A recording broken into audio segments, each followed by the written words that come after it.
সকালবেলা কি বাজার করে নিয়ে আসলাম এই বৃষ্টিতে ভিজে ভিজে, কিছু করার নেই। দেখুন বৃষ্টি কমার কোনো নাম নেই।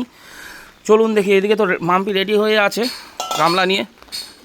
তো চলুন দেখি কি মাছ, অবশ্যই দেখাবো। বৃষ্টির এই ওয়েদারে আর ভালো লাগছে না। ধীরে ধীরে দেখিয়ে দাও দর্শককে কি মাছ আজকে নিয়ে এসছি। একদম পারফেক্ট মাছ আছে, দেখলে আর তোমার মা বাড়ি যেতে চাইবে না। ওরে বাবা, আমার মাছ না কিনলে হবে নাকি?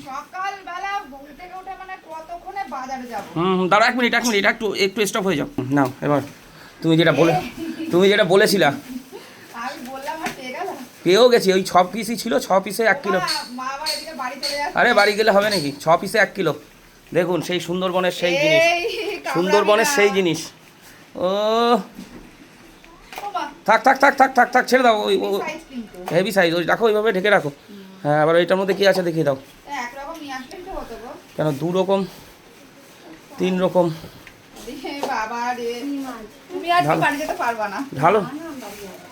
ঢালো ট্যাংরা বাইন, এই দেখো ট্যাংরা আর পাকাল। দুপুরে খেয়ে চলে যাবেন ওই কাঁকড়া বিষয়। এই ডিম, পেটে ডিম দেখুন, দেখুন। আর ওইটা হচ্ছে ইলিশ মাছ। হ্যাঁ, বার করো দ্রুত, দেখো দেখিয়ে দাও কীরকম সাইজ। দেখুন এই সাইজের ইলিশ 500 গ্রাম করে, 1000 টাকা কিলো, 1000 টাকা কিলো। তো আজকে মাছ আছে। হ্যাঁ